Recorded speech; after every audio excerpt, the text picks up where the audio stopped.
मुल्क में दहशतगर्दी की भरपूर नई लहर दस्तक दे चुकी है। खास तौर पर सिक्योरिटी फोर्सेस को निशाना बनाया जा रहा है। तो यहां पर पेलोड गिराकर चले गए थे, तो पाकिस्तान ऐसा क्यों नहीं कर सकता? सिर्फ बैठकर मार खाना, ये कौन सी हिकमत अमली? क्या हमारे पास ये ऑप्शंस नहीं हैं जो इंडिया ने इस्तेमाल किए थे पाकिस्तान के खिलाफ सर्जिकल स्ट्राइक करके? और वो जो हम बात बात पे कहते थे हिंदुस्तान वो कर रहा होगा भाई, पर ये जो है ये कुरम एजेंसी पे जो अटैक वो हिंदुस्तान ने कराया है, ये कौन आया है वहां से? तो हमें ये चीजें जो हैं वो देखनी चाहिए। ये आप भूल जाएं कि जी अमेरिका करा रहा है, हिंदुस्तान करा रहा है, वो करवाएंगे। अच्छा, अगर आप हिंदुस्तान की जगह पे होते तो आपने भी यही काम करना था, क्योंकि इंटरनेशनल पॉलिटिक्स का डायनामिक्स यही है।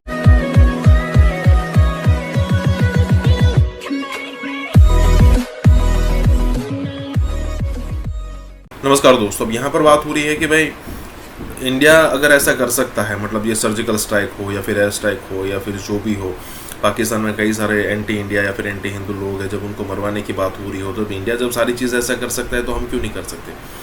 अब भाई साहब को कौन बताए कि सबसे पहले आपको सामने वाले कंट्री के लेवल में होना पड़ेगा, या फिर कहे कि आपके रिलेशंस दुनिया के साथ इतने मजबूत होने चाहिए, तब जाकर ये सारी चीज़ें हो सकती है।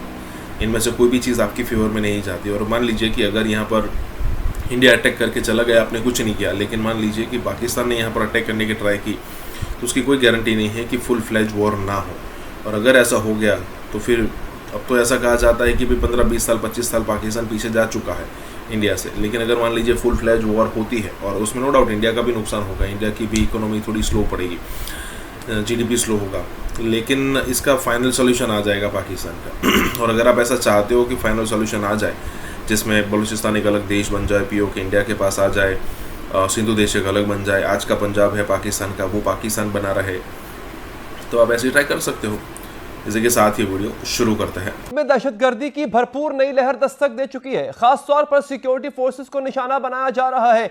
मुल्क दुश्मन बैरून मुल्क से आ रहे हैं, सरहदी चौकियों पर हमले कर रहे हैं। ये पाकिस्तान को आगे बढ़कर कार्रवाइयां करना होंगी। अगर हम जानते हैं कि अफगानिस्तान की सरजमीन पाकिस्तान के खिलाफ कार्रवाइयों के लिए इस्तेमाल की जाती है, अगर दहशतगर्दी का सांप अफगानिस्तान में पल रहा है तो पाकिस्तान वहां जाकर इस सांप का सर क्यों नहीं कुचल रहा? और आलमी दुनिया इसकी मिसालें मौजूद है आलमी दुनिया में, पाकिस्तान की सरजमीन पर किए कि भारत ने सिर्फ शुबा होने पर ही पाकिस्तानी सरजमीन में अपने तैयारे भेजे थे, तो यहां पर पेलोड गिराकर चले गए थे। अमेरिका सिर्फ इस खदशे के तहत कई ममालिक पर चढ़ दौड़ा है कि यहां से अमेरिका के खिलाफ कोई मंसूबाबंदी हो सकती है। अगर ये ममालिक अपनी सलामती के नाम पर दूसरे मुल्कों में हमले कर सकते हैं जहां से इन्हें खतरा महसूस होता है, तो पाकिस्तान ऐसा क्यों नहीं कर सकता?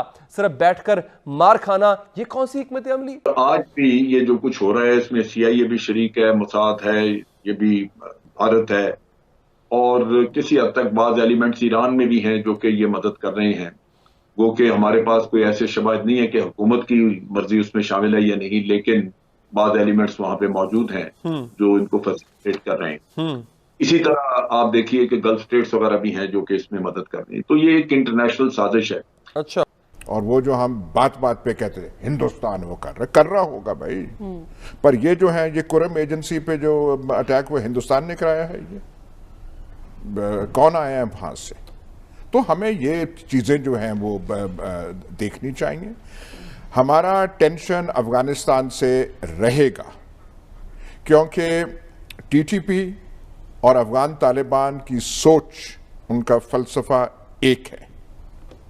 खतरे की बात यह है कि TTP वाले कहते हैं कि जो फाटा के साबका इलाके हैं जो अब इजला बन के खैबर पख्तूनख्वा में जम हो गए हैं, वो आज़ाद होने चाहिए, उनकी अलहदा हैसियत होनी चाहिए।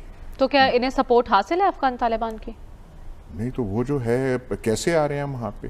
मफरूजा तो यही होगा अगर वहां से आ रहे हैं, वो रोक तो नहीं रहे कि पाकिस्तान को कौन से खतरात लाहक हैं, अंदरूनी, माशी, और फिर ये सिक्योरिटी सूरत हाल। कौन सा हमारा बॉर्डर सेफ है?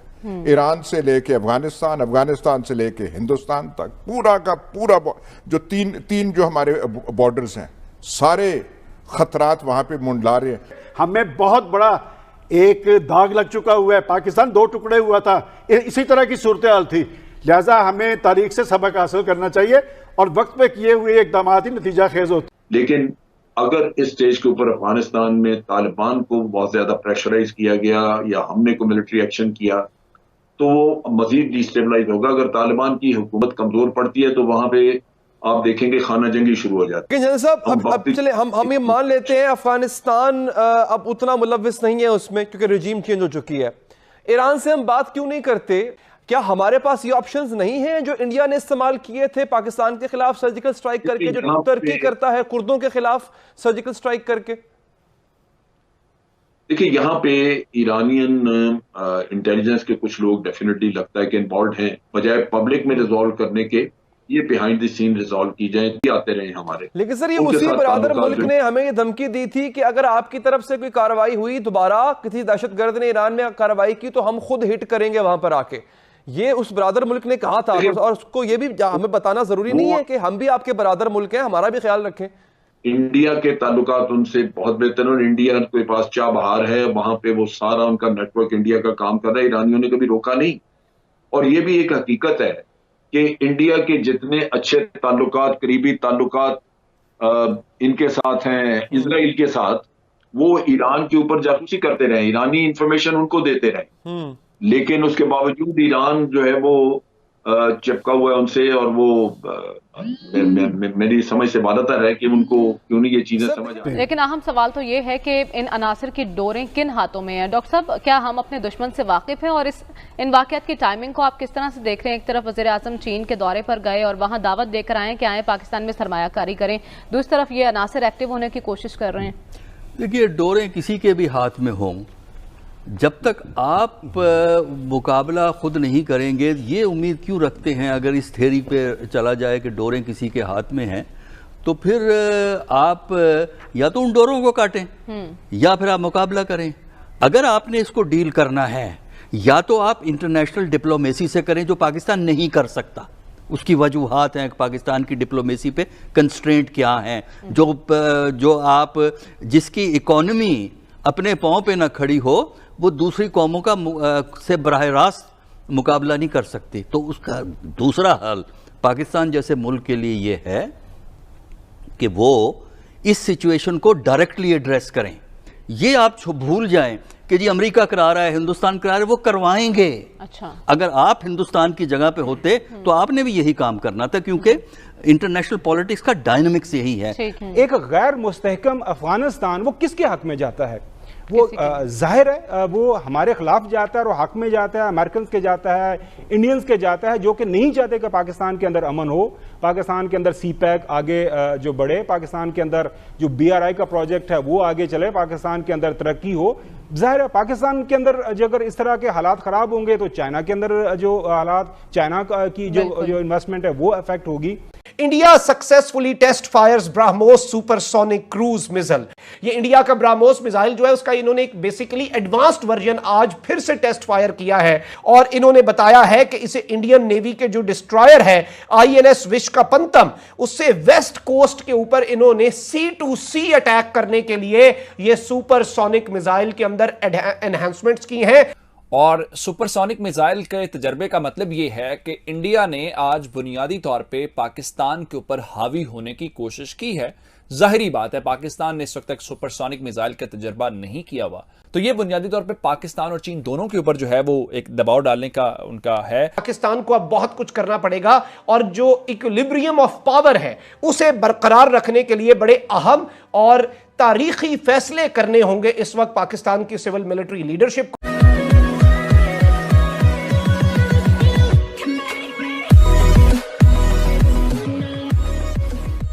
नमस्कार दोस्तों, अब इंडिया को सबसे बड़ी चीज़ या फिर अब सबसे बड़ी जीत आप जो कह सकते हो ना, ब्रह्मोस है। और यहाँ पर बात हो रही है कि ब्रह्मोस, इंडिया ने जो है वो ब्रह्मोस सुपरसोनिक का जो एक फाइनल टेस्ट था वो कर लिया है।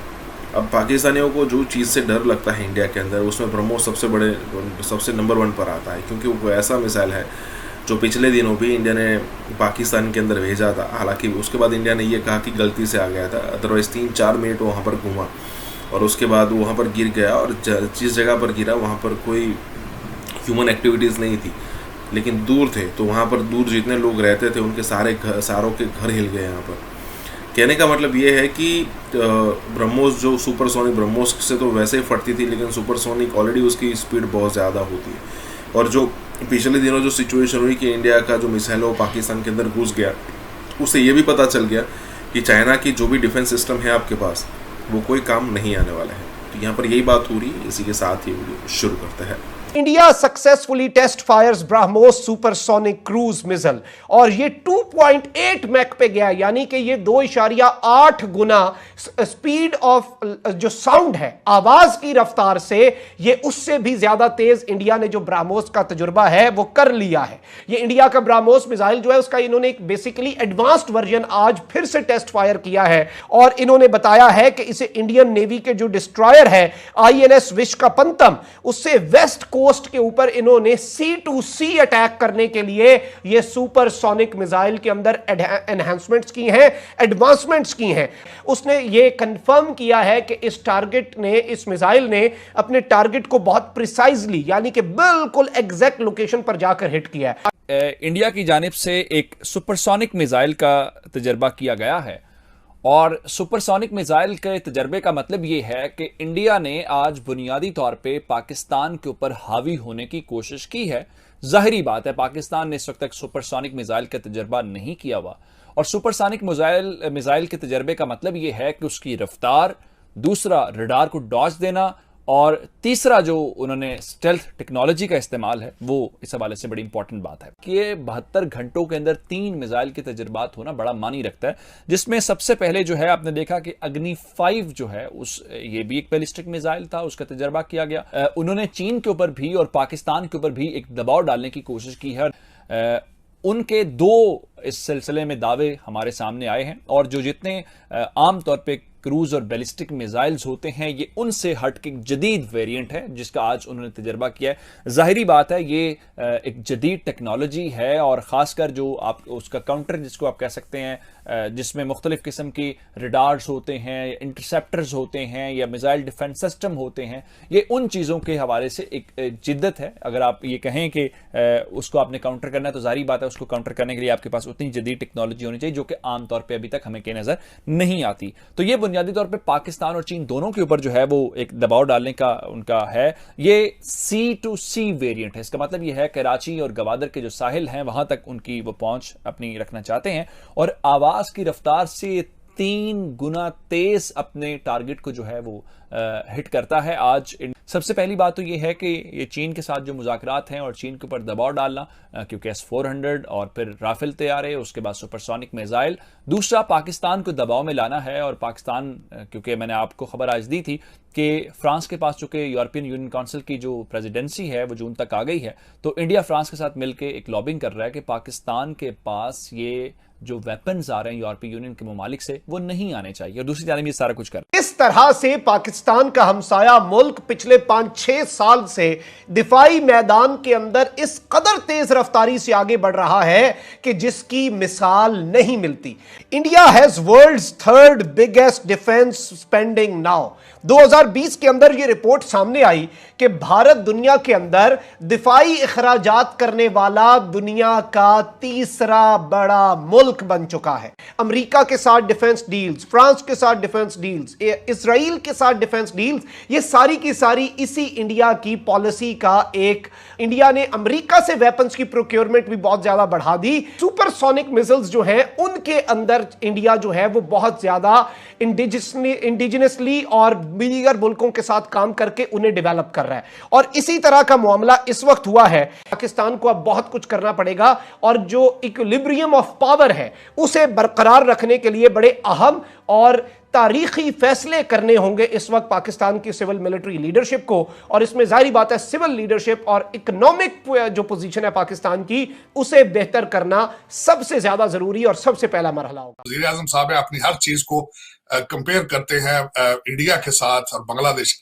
कभी जयशंकर के साथ भी कंपेयर करके देखें, कभी उनकी फॉरेन मिनिस्ट्री के ऑपरेशन को भी करके देखें और कभी अगर उनके पास रिपोर्टें मौजूद हो तो जरा ये भी कोशिश करके देखें कि वॉशिंगटन डीसी में इंडियन जो डिप्लोमेटिक मिशन है वो किस तरह बिहेव करता है, कितने नेशनलिस्ट हैं वो, उनकी क्या एफर्ट्स हैं।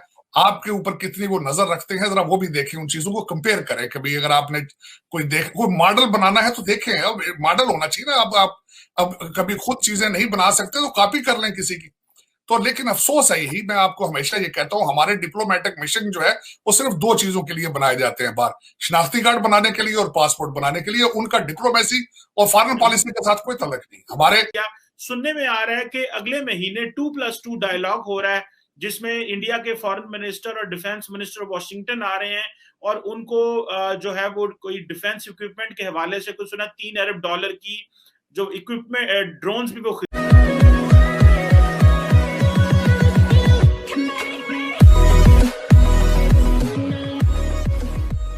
नमस्कार दोस्तों, पाकिस्तान का यही रोना है कि हर समय 1947 से लेकर अब तक उन्होंने यही कंपैरिजन की है कि इंडिया कैसे चल रहा है, और इंडिया के अंदर अगर कोई ग्रोथ होती है तो उनको भी इस इंडिया के साथ ही अपनी एक ग्रोथ चलानी है। जैसे कुछ इंडिया ने अचीव कर लिया तो वो अचीव करने की ट्राई करेंगे, अगर इंडिया ने अचीव नहीं किया तो फिर उनको कोई दिक्कत नहीं है। और अब भी दिक्कत इसीलिए हो रही है क्योंकि इंडिया और पाकिस्तान में फासला इतना बढ़ चुका है, गैप इतना बढ़ चुका है कि अब पाकिस्तान चाहे तो भी पीछा नहीं कर सकता। हाँ, ये हो सकता है कि अपनी जिहादी एक्टिविटी को बंद कर दे, पाकिस्तान अपनी जिहादी एक्टिविटी को यहाँ पर बंद कर दे और आने वाले 10, 15, 20 सालों तक सिर्फ प्रोग्रेस पर ध्यान दे, रिफॉर्म्स पर ध्यान दे, तो हो सकता है कि भारत से बात करने के लिए, टेबल टॉक करने के लिए वो योग्य हो जाए, इंडिया एक मौका दे दे।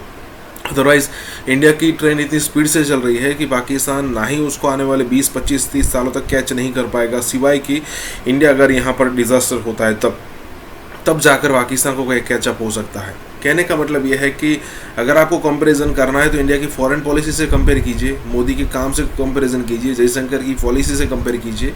ये क्या कंपैरिजन दूसरी चीज़ों में करते हैं जो कोई मतलब ही नहीं बनता। इसी के साथ ही वीडियो शुरू करते हैं। सुनने में आ रहा है कि अगले महीने 2+2 डायलॉग हो रहा है, जिसमें इंडिया के फॉरेन मिनिस्टर और डिफेंस मिनिस्टर वाशिंगटन आ रहे हैं, और उनको जो है वो कोई डिफेंस इक्विपमेंट के हवाले से कुछ सुना, $3 अरब की जो इक्विपमेंट, ड्रोन्स भी वो खरीदे पाकिस्तान को इंडिया वॉशिंगटन डीसी में बहुत आगे है। व्हाइट हाउस की ईयर्स एंड आईज जो है वो इंडियन डायस्पोरा और इंडियन लॉबी है और इंडियन अपॉइंटमेंट्स हैं, लेकिन इस पे कोई तवज्जो किसी ने ना दी, ना डिप्लोमेटिक मिशन ने दी, ना आपकी फॉरेन पॉलिसी। आपको इंटरनल इश्यूज ऐसे रहे हैं कि आपके जो फॉरेन मिनिस्टर साहब हैं वो लोकल सियासत में ज्यादा इंटरेस्टेड है versus in the foreign policy. मैं वो आपके जो सवाल से जिस तरीके से मैं कंट्राडिक्ट करना चाहूंगा, आपको ये पता होगा कि S-400, S-500 जब रशिया से लिया है तो जब टर्की ने S-400 लिया था तो उस पर सैंक्शंस की बात की अमेरिका ने, उस पर एम्बार्गो की बात की, लेकिन जब इंडिया ने लिया तो उन्होंने खामोशी इख्तियार की। तो इसकी वजूहात क्या है? आपको क्लियर नजर आ रहा है कि उसी तनाजर से, उसी लेंस के साथ आज भी पाकिस्तान को उन्होंने अपना एक पनिश करने के मूड में लग रहा है। अमेरिका जो है वो is not completely aligned with Pakistan, और उसमें यहां मैं कुछ चीजें और बताना चाहूंगा। आगे फ्यूचर में हमारी फॉरेन पॉलिसी कहां जा रही, हमारे हालात कहां जाएंगे। हालात इस तरीके से हैं, अगर आपको याद हो कि 22 सेनेटर रिपब्लिकन सेनेटर थे जिन्होंने एक बिल पेश किया था, जो मैंने बल्कि यहां तक कहा था कि मुझे लगता है वो बिल ड्राफ्ट करने वाला भी कोई इंडियन अमेरिकन था।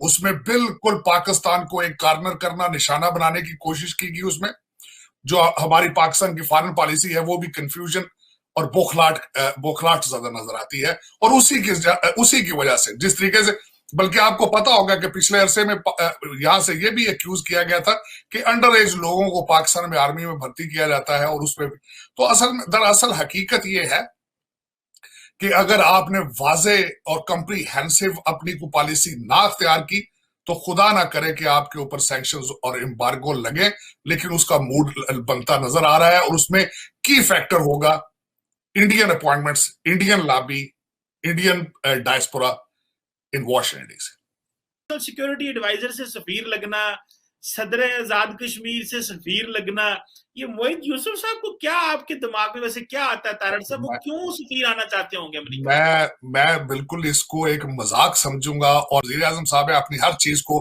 कंपेयर करते हैं इंडिया के साथ और बांग्लादेश।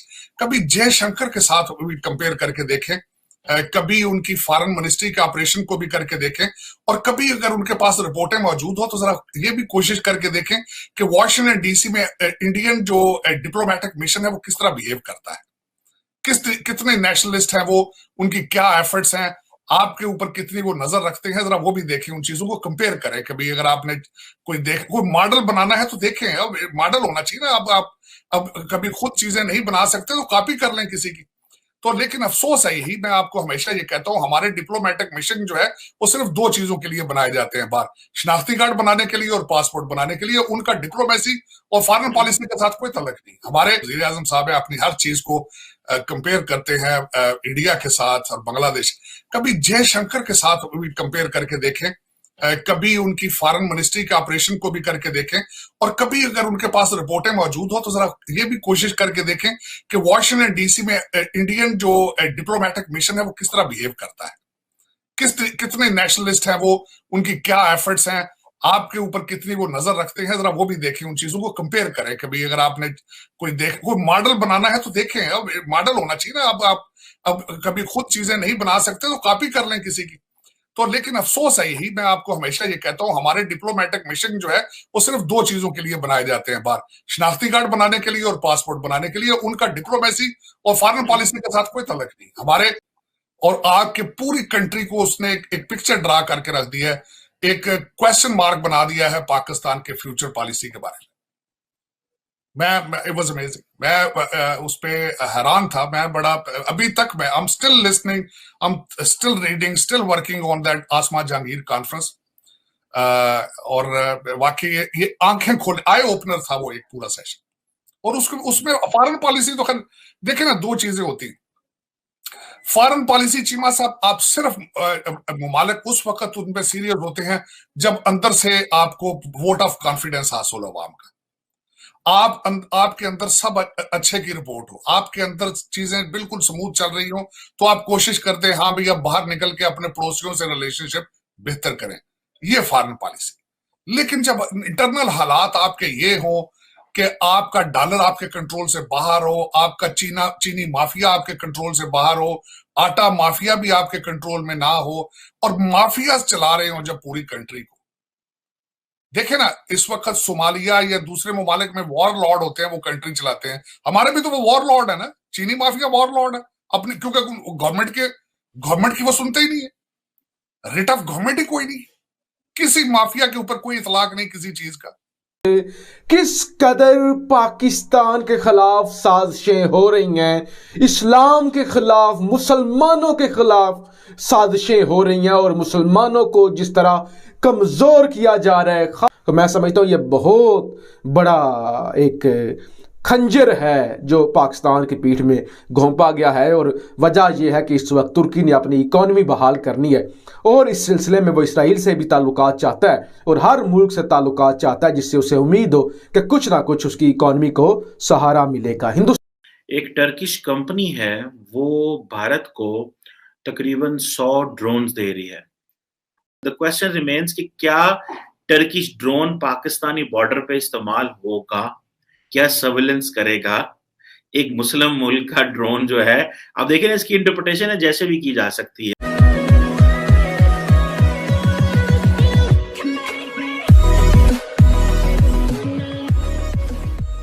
नमस्कार दोस्तों, अब किसी भी कंट्री के लिए एक इमोशनल डिसीजन होता है कि भी अपने रिलीजन को लेकर वो सब कुछ करता है। जैसे टर्की, मलेशिया, पाकिस्तान ने तीनों ने मिलकर इंडिया के खिलाफ करने की बात की थी, लेकिन उसके बाद तुरंत उनको पता चल गया कि भाई इमोशनल डिसीजन हर जगह पर नहीं चलते, हमें बिजनेस भी करना पड़ेगा, लोगों के पेट पालने हैं, हमें खाना खिलाना है हमारे लोगों को। भले ही आपकी सिचुएशन, आपके कंट्री की सिचुएशन कितनी भी अच्छी हो, लेकिन अगर मान लीजिए कि किसी कंट्री के साथ आपका ट्रेड ख़त्म हो जाता है ना, तो फिर आपके लाले पड़ना शुरू हो जाते हैं, जब स्पेशली जब वहाँ पर अच्छा खासा आपका बिजनेस चल रहा हो। अब यहाँ पर यही बात चल रही है कि टर्की ने एक समय के लिए सपोर्ट तो किया, लेकिन फिर उसके बाद भारत के साथ और इजराइल के साथ टर्की ने अपना बिजनेस जो है वो फिर से शुरू कर दिया। और जैसे पाकिस्तानियों का तो एक ऐसी सिचुएशन है कि हमेशा कुछ भी हो जाए, रिलीजन के नाम पर हमेशा कनेक्टेड रहेंगे ये दोनों, मतलब कि टर्की, पाकिस्तान, और किसी के सामने झुकेंगे नहीं। लेकिन आप सबको पता होगा कि टर्की उस टाइप का कंट्री नहीं है। हाँ, कुछ दिनों के लिए वो आपको सपोर्ट कर सकता है, लेकिन फिर आपकी बजना शुरू हो जाएगी। यहाँ पर यही बात हो रही है। इसी के साथ ये वीडियो शुरू करते हैं। किस कदर पाकिस्तान के खिलाफ साजिशें हो रही हैं, इस्लाम के खिलाफ, मुसलमानों के खिलाफ साजिशें हो रही हैं और मुसलमानों को जिस तरह कमजोर किया जा रहा है। एक टर्किश कंपनी है, वो भारत को तकरीबन 100 ड्रोन्स दे रही है। द क्वेश्चन रिमेन्स कि क्या टर्किश ड्रोन पाकिस्तानी बॉर्डर पे इस्तेमाल होगा, क्या सर्विलेंस करेगा एक मुस्लिम मुल्क का ड्रोन जो है। अब देखिए इसकी इंटरप्रिटेशन है जैसे भी की जा सकती है। जो इंडिया की ईमा पर, आलमी एजेंसियों की ईमा पर लड़ रहा था, जिसने बांग्लादेश को, पाकिस्तान को तोड़ा, अच्छा अब उसे पाकिस्तान में पसंद नहीं किया जाता, लेकिन पाकिस्तान में तैयब उर्दगान को जरूर पसंद किया जाता है। हमारे आलम इस्लाम के उम्मत मुसलमा के एक अजीम लीडर हैं, हम उनकी रिस्पेक्ट करते हैं और पाकिस्तान और तुर्की की दोस्ती की मिसालें दी जाती हैं। अब किस तरह से तैयब उर्दगान ने और तुर्की ने पाकिस्तानियों को तकलीफ पहुंचाई है। अंकारा जो कि कैपिटल है तुर्की का, अंकारा के अंदर एक एवेन्यू है, एक इलाका है, एक गली है जिसका जो बांग्लादेश के नाम से है। अब उस एवेन्यू के अंदर, उस गली के अंदर शेख मुजीबुर रहमान का मुजस्मा आज नस्ब किया गया है और उस मुजस्मे को नस्ब करने में बांग्लादेशी वजीरे खारजा भी पहुंचे हुए थे। ये जियो न्यूज की खबर है। वो ये है कि क्या ये जो टर्किश ड्रोन्स हैं ये पाकिस्तान के बॉर्डर पे इस्तेमाल किए जाएंगे, ये लाइन ऑफ कंट्रोल पे इस्तेमाल होंगे, इंटरनेशनल बॉर्डर पे होंगे, वर्किंग बाउंड्री पे होंगे, लाइन ऑफ एक्चुअल कंट्रोल पे इस्तेमाल होंगे, ये कहाँ इस्तेमाल होंगे, ये है एक सवाल। और क्या एक बात मैं बता दूं दोस्तों, अमूमन भारत जहां से भी मिलिट्री हार्डवेयर खरीदता है, जहां से भी मिलिट्री हार्डवेयर खरीदता है, भारत उन ममालिक को कहता है कि भाई आपने पाकिस्तान को नहीं देनी, वेपन्स नहीं देने, ठीक है। अच्छा, अमूमन पाकिस्तान, वैसे तो अगर आप माजी में चले जाए तो आपको पता चलेगा कि भारत दुनिया का नंबर 1 आर्म्स इंपोर्टर रहा है, ठीक है, तकरीबन 10 साल। और ये जो पिछले 10 साल गुजरे हैं वो तकरीबन $100 अरब की इन्होंने मिलिट्री प्रोक्योरमेंट की, टॉप लेवल का जो है वो असला खरीदता रहा है। जॉब्स दी जाएंगी या मेक इन इंडिया का जो कॉन्सेप्ट है उसके ऊपर वो आएंगे। अच्छा, इसमें हमने जो मैं पॉलिटिकल नेचर का सवाल कर रहा था कि क्या इंडिया जो है वो अगर ये ड्रोन्स लेता है तो वो पाकिस्तान के ऊपर इस्तेमाल कर सकता है, पाकिस्तान की सरहद के ऊपर, line of actual control, line of control के ऊपर, या पाकिस्तान इंडिया बॉर्डर के ऊपर। जाहिर बात है ये उनका ड्रोन है, वो जहां मर्जी इस्तेमाल करें। और मेरा नहीं ख्याल कि एक नई छोटी सी कंपनी जो आई है, कल उठी है, वो कल को ये कह सकती है, जो ज़ायरोन डायनामिक्स इंडिया को कह सकती है कि नहीं जी आपने पाकिस्तान पे इस्तेमाल नहीं करना। सो ये होती है दोस्तों सॉवरन जो ममालिक होते हैं वो अपनी मर्जी करते हैं, उसमें वो टर्की और वो ममालिक जो पाकिस्तान के करीब हैं उनको वो जो है ना वो जैसे कहते हैं ना बेट डालेंगे। जिस तरह सेंट्रल एशियन ममालिक सबको उन्होंने बुला लिया ये कॉन्फ्रेंस पे, इधर ओआईसी की पाकिस्तान में कॉन्फ्रेंस हो रही थी, उन्होंने उनको वहां बुला लिया। उल्टा जो है वो रिपब्लिक डे पे बुला लिया क्योंकि इन ममालिक का पाकिस्तान के साथ अच्छा कांटेक्ट है। ओआईसी को उन्होंने पहले ही मैनेज किया हुआ है, जैसे सऊदी अरब को पहले ही मैनेज किया हुआ है, यूएई को पहले ही मैनेज किया हुआ है। तो वो जो इस्लामी ममालिक का थोड़ा बहुत पाकिस्तान का इन्फ्लुएंस था वो उसको मैनेज कर रहे हैं थ्रू शोइंग कि हमारी मार्केट बड़ी रिजिलियंट है, हमारी इकोनॉमी इंपॉर्टेंट है, हम इंपोर्ट कर सकते हैं चीजें। सो ये चीजें जो है ऑब्वियसली नरेंद्र मोदी एंड उनकी जो सरकार है इस पे काम कर रही है। श्रीलंका की बात कि इंडिया ने तकरीबन 912 मिलियन डॉलर का जो लोन था जो उन्होंने दिया हुआ था उसकी जो है वो लोन्स को एक्सटेंड कर दिया है और साथ ही साथ में 1.5 बिलियन डॉलर की 2 क्रेडिट लाइंस दी हैं। एक तो फूड परचेसिंग के हवाले से जितने भी यूरोपियन मुल्क हैं वो इस वक्त इंडिया को सपोर्ट कर रहे हैं क्योंकि एशिया में वो नहीं चाहते कि जी चीन जो है वो आगे आए। बेसिकली वो चीन का तोड़ वो इंडिया ला रहे हैं। देखो ना, हम तो पाकिस्तान से छोटा मुल्क हमारा। तो एक इतना बड़ा पैकेज दे के इंडिया ने एक बहुत ज़बरदस्त डिप्लोमेसी भी खेली है इसमें, अगर ये कहा जाए तो गलत नहीं होगा क्योंकि इंडिया ने एक बहुत बड़ा स्टेप लिया है। वो ये देख रहा है कि वो श्रीलंका को जिस तरीके से इसमें से निकाल रहा है, इस सिचुएशन में से, तो ऑब्वियसली श्रीलंका के लिए तो एक बहुत ज़बरदस्त बात है और इंडिया और श्रीलंका के ताल्लुकात बेहद अच्छे हो गए और होने वाले हैं मज़ीद। और but India is emerging as an option.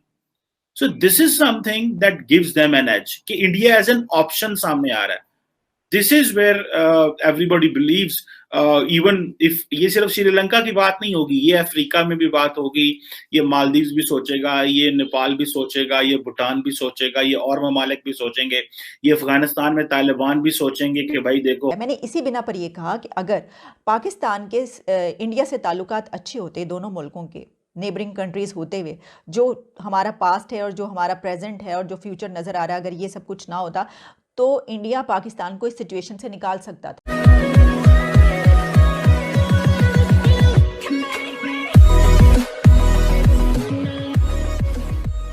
नमस्कार दोस्तों, जैसे ही यहाँ पर श्रीलंका की सिचुएशन खराब हुई, हमको कुछ मिलियन, 900 मिलियन या फिर आप कह सकते हो कि ऑलमोस्ट 1 बिलियन जो हमें थे, बिलियन डॉलर जो थे वो श्रीलंका से लेने थे, हमने कुछ ना कुछ क्रेडिट दी होगी. लेकिन जैसे हमें पता चला कि भी श्रीलंका की हालत ख़राब है और चाइना ने हाथ खड़े कर दिए हैं, तो नेचुरली अब हमें ही मदद करनी पड़ेगी. तब इंडिया तुरंत गया उसके पास और भाई आप वो जो 900 मिलियन का जो पेमेंट है वो आप बाद में पे करना, और अगर आपको कुछ और पैसे चाहिए तो यहाँ से ले लीजिए. अब दिक्कत यहाँ पर ये हो रही है कि भाई चाइना जो है वो कई सारे कंट्री को जाल में फंसाता है. अगर वो जाल में फंस जाते हैं तो उसके बाद अपने हाथ खड़े कर लेते हैं, जैसे श्रीलंका के साथ किया. तो बिल्कुल वहाँ बांग्लादेश, नेपाल, भूटान जैसे कंट्रीज़ ये खास करके देख चुके हैं और उनको भी लगा है कि भाई नहीं, इंडिया ही हमारे लिए बेटर प्लेस है. कुछ समय के लिए बांग्लादेश, कुछ समय के लिए नेपाल भी प्रो चाइना हो गए थे, लेकिन अब सबको पता है कि भाई अगर देश का हित हम चाहते हैं कि देश का भला हो तो इंडिया के साथ ही कनेक्टेड रहना पड़ेगा. हालांकि पाकिस्तान के साथ भी यही लागू होता है, लेकिन पाकिस्तान को क्या है कि वो रिलीजन पहले आ जाता है, तो वो देश का सोच नहीं पाते, जनता का सोच नहीं पाते. इसी के साथ ये वीडियो शुरू करते हैं. सिर्फ ये नहीं है कि इंडिया ने सिर्फ ये देखना है कि चाइना के साथ हमारा बॉर्डर मिलता है तो यहाँ पे उसको डील करना है. वो अमेरिकन के साथ अलहदा मिले हैं, वो अफ्रीकन कंट्रीज में, अफ्रीका में अलहदा इंगेज हो रहे हैं, और अफ्रीका और इंडिया का जो रीजन कंपटीशन है. I met someone who came from Africa, he was a Pakistani. तो उसने मुझे कहा कि he extensively travel to in Africa. उसने कहा कि the real competition in Africa is between Chinese and Indians, and this is where they believe कि India ने तकरीबन 912 मिलियन, 912 मिलियन डॉलर का जो लोन था, जो उन्होंने दिया हुआ था, उसकी जो है वो लोन्स को एक्सटेंड कर दिया है, और साथ ही साथ में 1.5 बिलियन डॉलर की 2 क्रेडिट लाइंस दी हैं, एक तो फूड परचेसिंग के हवाले से और दूसरी. But India is emerging as an option. So this is something that gives them an edge कि India as an option सामने आ रहा है. This is where everybody believes, even if ये सिर्फ श्रीलंका की बात नहीं होगी, ये अफ्रीका में भी बात होगी, ये मालदीव्स भी सोचेगा, ये नेपाल भी सोचेगा, ये भूटान भी सोचेगा, ये और ममालिक भी सोचेंगे, ये अफगानिस्तान में तालिबान भी सोचेंगे कि भाई देखो हमें वी नीड इंडिया, हमने उन्होंने देखा उन्होंने माजी में यहाँ पे पैसा लगाया. I think that gives them an edge, that gives them an advantage. और ये एक का जो चीज है ये that is worrisome for the Chinese कि इंडिया अगर एज एन ऑप्शन इमर्ज करता है, not an option equivalent to China, but as an option emerge करना जहां पे वो कंपैरेटिवली बेशक लोअर स्केल पे रह के भी compete कर सके और एज ए चॉइस इमर्ज हो सके for the regional countries. This is something very huge, and for countries like Sri Lanka और फॉर पाकिस्तान. हम जो है वो हिस्टोरिकल चीजों को देखने की कोशिश करते हैं कि माजी में हम ऐसे थे, माजी में हम ऐसे थे. तो एक तरफ हम जहाँ कहते हैं कि हमारे बहुत ही अच्छे ताल्लुकात हैं और हम बहुत ज़्यादा श्रीलंका की सपोर्ट करते हैं, वो तो कुछ भी नहीं था, कोई कंपैरिजन ही नहीं है, कोई यानी मवाजना करने की बात ही नहीं है. ये अलग बात है कि हम कंपैरिजन करते हैं हर चीज़ में इंडिया से, लेकिन कोई जो वो एड फ्राहम कर रहा है उसका भी कोई कंपैरिजन नहीं है. इंडिया ने $900 मिलियन एड श्रीलंका को प्रोवाइड की है. अब आप ये देखिए कि अगर पाकिस्तान और भारत के हालात अच्छे होते तो इस वक्त पाकिस्तान की सिचुएशन कोई श्रीलंका से मुख्तलिफ तो नहीं है, कोई 19-20 का फ़र्क होगा. शब्बर ज़ैदी साहब बता ही चुके हैं कि जी बैंक करप्ट हो चुके हैं, बैंक रप्सी जो है वो चुकी है, बताएं या ना बताएं. दूसरी तरफ जब इंडिया श्रीलंका को बचाने के लिए, सिचुएशन से निकालने के लिए पैकेज दे रहा है, तो आप देखिए कितनी ज़बरदस्त उसको वो सपोर्ट फराहम कर रहा है, प्रोवाइड कर रहा है. अच्छा, भारत ने पिछले साल से अब तक 47% इंक्रीज़ किया है एक्सपोर्ट्स में. पहले भारत ने जो है $100 बिलियन से तजावुज़ कर गई थी उनके एक्सपोर्ट्स, और अब उन्होंने ये भी क्लेम किया है कि 2022 तक वो $400 बिलियन से ऊपर चले जाएंगे इनके एक्सपोर्ट्स. क्या लगता है आपको कि कर पाएगा भारत? कर सकता है। क्यों देखें ना, अभी इसराइल, मैंने आपको पहले बताया ना कि अमेरिका, इसराइल, जितने भी यूरोपियन मुल्क हैं वो इस वक्त इंडिया को सपोर्ट कर रहे हैं, क्योंकि एशिया में वो नहीं चाहते कि जी चीन जो है वो आगे आए। बेसिकली वो चीन का तोड़ वो इंडिया ला रहे हैं। देखो ना, हम तो पाकिस्तान से छोटा मुल्क हमारा। मैंने इसी बिना पर यह कहा कि अगर पाकिस्तान के इंडिया से ताल्लुकात अच्छे होते, दोनों मुल्कों के नेबरिंग कंट्रीज़ होते हुए, जो हमारा पास्ट है और जो हमारा प्रेजेंट है और जो फ्यूचर नज़र आ रहा है, अगर ये सब कुछ ना होता तो इंडिया पाकिस्तान को इस सिचुएशन से निकाल सकता था। ये जो बैंक्रप्सी की सिचुएशन है, ये जो बहुत बुरी हालात है इकोनॉमी की, बड़े अच्छे तरीके से इसमें से पाकिस्तान को की मदद कर सकता था भारत। तो एक इतना बड़ा पैकेज दे के इंडिया ने एक बहुत ज़बरदस्त डिप्लोमेसी भी खेली है इसमें, अगर ये कहा जाए तो गलत नहीं होगा, क्योंकि इंडिया ने एक बहुत बड़ा स्टेप लिया है। वो ये देख रहा है कि वो श्रीलंका को जिस तरीके से इसमें से निकाल रहा है, इस सिचुएशन में से, तो ऑब्वियसली श्रीलंका के लिए तो एक बहुत ज़बरदस्त बात है। और इंडिया और श्रीलंका के ताल्लुकात बेहद अच्छे हो गए हैं और होने वाले हैं मज़ीद। तो चाइना इससे दूर हो जाएगा, चाइना श्रीलंका से इस तरह दूर होगा और पाकिस्तान भी, क्योंकि और इंडिया श्रीलंका को क्या दे रहा है इसका कंपैरिजन में, एक ऐसा बेल आउट पैकेज $1.5 बिलियन का, जिससे वो डेट और फॉरेन एक्सचेंज की जो इस वक्त उसको क्राइसिस की सिचुएशन है वो उससे निकल जाए। बैंक्रप्सी की सिचुएशन से उसको निकालने के लिए $900 मिलियन एड इंडिया उसको फ्राहम कर रहा है। ये है फ़र्क कि वो उनको क्या दे रहे हैं, हम उनको क्या दे रहे हैं। तो वो किसकी तरफ जाएंगे या उनकी टाइज किससे स्ट्रेंथन होंगी। और फिर इससे ये भी, जिस तरह मैंने कहा कि चाइना जो उनकी मदद कर रहा है वो भी फिर पीछे चला जाएगा और उन दोनों मुल्कों के ताल्लुकात बहुत ही अच्छे हो जाएंगे। हम ये देख रहे हैं कि एक के बाद एक भारत की तरफ से तमाम कंट्रीज़ के साथ बड़े अच्छे ताल्लुकात बनाने के, जिनसे नहीं भी थे उनसे भी जो है वो मजबूत करने के मुख्तलिफ तरीके आजमाए जा रहे हैं। अब वो उनको पता है कि जी चीन ने कल, अगर दुनिया में देखें ना, चीन की मौशरी इस वक्त अमेरिका से ज़्यादा स्ट्रॉन्ग है। चीन जो चीज़ें पैदा कर रहा है वो माशाल्लाह बड़ी ज़बरदस्त है उनका सिस्टम, और हमारा दोस्त मुल्क भी है। लेकिन वो इंडिया, वो सिर्फ चीन का तोड़ जो है ना वो इंडिया लाना चाह रहे हैं, इसलिए वो तमाम यूरोपियन मुल्क जो है ना वो इंडिया को सपोर्ट कर रहे हैं। जितने भी यहूदी लाबी है पूरे दुनिया के अंदर, वो कह रहे हैं जी इंडिया को स्ट्रांग करें, इंडिया को आप चाइना के बराबर लेकर आएँ, ताकि चीन जो है वो ना खड़ा हो सके हमारे खिलाफ। बस ये बात है, और कोई मसला नहीं, वो कर सकते हैं। देखें पूरी यूरोप इस वक्त तो वह पिछले साल से लेके अब तक 47% जो है इंडिया ने एक्सपोर्ट में इंक्रीज़ किया है, और अब भारत ये क्लेम कर रहा है कि 2022 तक $400 बिलियन से ज़्यादा वो लोग एक्सपोर्ट कर लेंगे। आपको क्या लगता है, कर पाएंगे? अगर वो कह रहे हैं तो वो उन्होंने कर जाना है। क्यों? उसके पीछे भी वजह है कि वो कर रहे हैं ये काम, वो पहले ही टॉप 7 में है। अब वो उसके लिए कोई मुश्किल नहीं है कि जो वो इससे ऊपर भी जाना चाहे तो वो जा सकता है, वो करेगा। हमें भी कोशिश करनी चाहिए कि हम भी इस लिस्ट में आए। और ये कंप्लीट डिजास्टर की तरफ हम जा रहे हैं कि हमारा जैसा मुल्क अगर फूड आइटम पर $10 बिलियन खर्च कर रहा है तो हमें तो जिसे कहते हैं ना डूब मरना चाहिए बेसिकली। और ये मिसमैनेजमेंट आज की नहीं है, ये मिसमैनेजमेंट हमारी 47 से चल रही है और ये अब आकर अपने इख्तिताम पे पहुंचने वाली है। तो ये हाल है कि मतलब हम तो पाकिस्तान जो है इस वक्त सिर्फ और सिर्फ कर्जों के ऊपर चल रहा है। अगर हमें लोन देना बंद कर दे IMF तो 6 महीने बाद हमारे पास खाने को कुछ नहीं होगा। अफगानिस्तान से बदतर हालत हो सकती है, ये चीज इन लोगों की समझ में नहीं आ रही। अफगानिस्तान से हमारी बदतर हालत है। हम मोदी जी को देखते हैं ना, कहाँ पे हमने उनको देखा कि उन्होंने कोई बहुत कोई ऐसी बात को जी मेरे पास इतने ट्रिलियन की इकोनॉमी, नहीं देखा हमने। क्या ये मुआहिदा हमारे मसाइल का हल है? हम और कर्जा लेने जा रहे हैं। बिल्कुल सर। और इस कर्जे को हम इसलिए लेने जा रहे हैं कि पिछली हुकूमतों का सूद उतरेगा और उसके नतीजे में अवाम के सर पे टैक्स, और तो वो खुश हो जाएंगे। क्या मसाइल का हल है कर्जा? फिर हम और कर्जा लेंगे और उनका सूद उतारेंगे।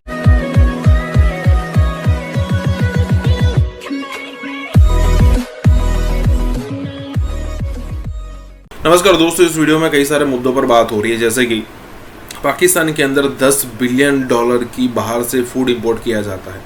अब देखिए, पाकिस्तान में आपको कुछ ऐसा नहीं मिलेगा जिसकी मोनोपोली क्रिएट हो रखी हो। जैसे कि मान लीजिए कि इंडिया के अंदर एक एंटरटेनमेंट इंडस्ट्री है जिसकी एक मोनोपोली है, मतलब दुनिया में सबसे ज़्यादा मूवीज़ जो है इंडिया में बनते हैं।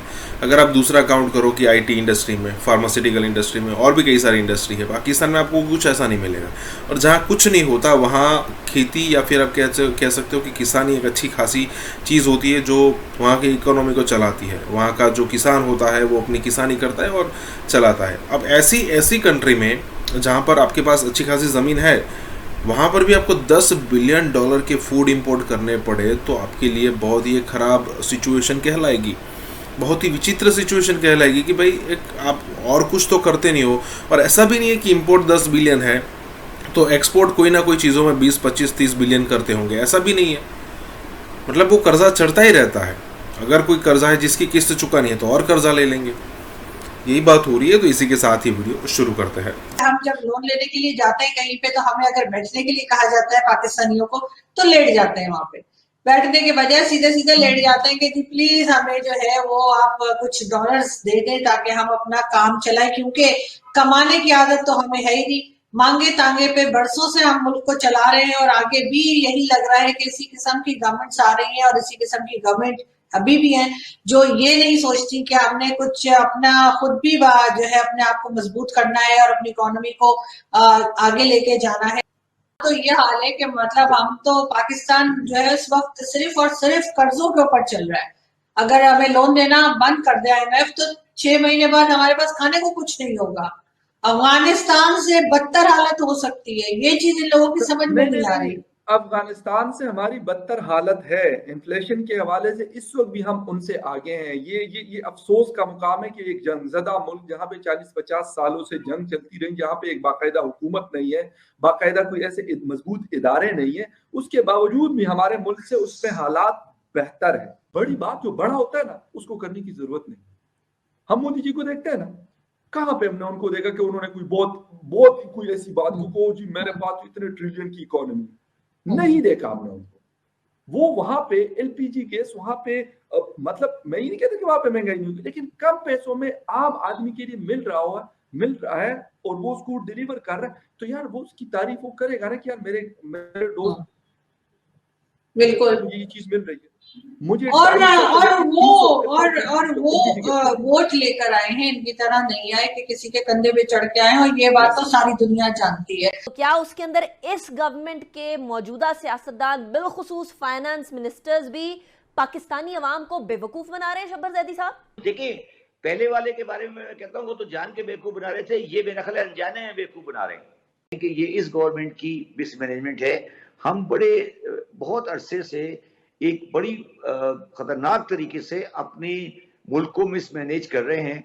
और हमने मेरे लिए तो मैंने इसीलिए कल ट्वीट किया था, मेरे लिए तो ये शॉकिंग है। ऑल्दो मुझे आइडिया था कि अगर हमारा जैसा मुल्क जिसकी एक्सपोर्ट सिर्फ 30 बिलियन है और रेमिटेंस 30 बिलियन है, अगर वो 10 बिलियन के अमाउंट की फूड आइटम इंपोर्ट करता है तो फिर तो हम खैत की तरफ चले जाएंगे। ये हम किस जगह पे बैठे हैं। मगर मुझे जो सबसे ज्यादा अफसोस है कि किसी भी इस बयान के बाद किसी भी पाकिस्तानी की, चाहे वो अपोजिशन का हो या गवर्नमेंट का हो, उसकी कान पे जू नहीं रहेंगी कि ये क्या चीज है। और ये कंप्लीट डिजास्टर की तरफ हम जा रहे हैं कि हमारा जैसा मुल्क अगर फूड आइटम पर $10 बिलियन खर्च कर रहा है तो हमें तो जिसे कहते हैं ना डूब मरना चाहिए बेसिकली। और ये मिसमैनेजमेंट आज की नहीं है, ये मिसमैनेजमेंट हमारी 47 से चल रही है और ये अब आकर अपने इख्तिताम पे पहुंचने वाली है। ये सब हमारी गलतियां हैं जो इस वजह से हो रही हैं कि हमारी इकोनॉमिक मैनेजमेंट है ही नहीं। हम इस मुल्क को झटके की बुनियाद पे चला रहे हैं, ये सही नहीं हो सकता। सिमिलरली चीनी का देख लें आप, चीनी में आप गौर करें कि चीनी में एक साइक्लिकल सिस्टम आता है, कभी चीनी की एक्सेस हो जाती है, कभी चीनी की शॉर्टेज आ जाती है। तो हम ये फैसला नहीं कर पाते कि कौन सी जमीन पे चीनी लगानी है, कौन सी जमीन पे हमें कॉटन लगानी है, गन्ना लगाना है, कौन से पे कॉटन लगाना है। तो इसका मतलब है कि पाकिस्तान की इकोनॉमिक मैनेजमेंट नहीं सही हो रही ना जी। बात ये इस गवर्नमेंट की नहीं है, ये तकरीबन कुछ 40-45 साल पुराना किस्सा है जो पाकिस्तान इन मामलात में तबाही की तरफ जा रहा है। जहाँ पे लोग अब जैसे कहना चाहिए कि इमरान खान से बिल्कुल मायूस हो गए हैं। अब लोगों को उनसे कोई उम्मीद नहीं रही। अभी एक दिन पहले कराची में कोई 100 के करीब वो स्लम एरिया था और वहां पे जो है वो सारी जो उनके घर थे वो जल गए, झोपड़ियां सी थी। और उसके बाद कोई वहां नहीं पहुंचा, गवर्नमेंट की तरफ से कोई नहीं पहुंचा, किसी तरफ से कोई नहीं आया। खुले आसमान के तले, जिसे कहते हैं सर्दी की रात में, बड़े बुजुर्ग बच्चे सब वहां बैठे रहे। तो गवर्नमेंट जो है वो सिर्फ और सिर्फ इसी काम में लगी हुई है, एक दफा IMF का लोन हमें मिल जाने दो फिर हम दिल्ली पे पाकिस्तान का फ्लैग लगा के दिखाएंगे। मैंने कहा चलो अब ये सारे पैसे तो दिल्ली जाने में खर्च हो जाएंगे, फिर आगे मतलब नंगा नहाएगा क्या और निचोड़ेगा क्या वाली कहानी फिर शुरू हो जाएगी, क्योंकि ये पैसे तो इन्होंने वहां फ्लैग लगाने पे लगा देने। तो यहाँ तो इस किस्म के लोग बैठे हुए इस किस्म की बातें कर रहे हैं जो समझ नहीं आती कि पता नहीं मजाक कर रहे होते कि सीरियस होते हैं। अजीब और गरीब किस्म के लोग यहाँ पाकिस्तान में स्पेशली रहते हैं। नाज़िर, रियासत यूपी के वजीर आला योगी आदित्यनाथ ने ताज़ा तरीन इंटरव्यू के अंदर यह बात कही है कि मुसलमान जो ग़ज़वा हिंद का ख्वाब देखते हैं उनका ख्वाब क़यामत तक पूरा नहीं होगा। मुसलमान जो भारत पर हुकूमत के ख्वाब देख रहे हैं उनके ख्वाब कभी पूरे नहीं होंगे। मोदी के होते हुए ना तो ग़ज़वा हिंद हो सकता है और ना ही भारत के अंदर मुसलमानों की हुकूमत आ सकती है। होम मिनिस्टर अमित शाह हैं, वो पूरे आबोताब के साथ वहां पे बैठे हुए हैं और वो समझ रहे हैं कि जो मुल्क की डेस्टिनी है वो यहाँ पे डिसाइड होगी। अब जब भारत के खिलाफ हम बात करते हैं तो भारत की जितनी जंगी तैयारियां इस वक्त हो रही हैं वो नजर आ रहा है सबको कि बहुत बड़ी जंग की तैयारी है। वो बालाकोट की तरह के बमबारी करके भाग नहीं जाएंगे, वो पाकिस्तान के इलाकों पर कब्जा करना चाहते हैं। Massive invasion.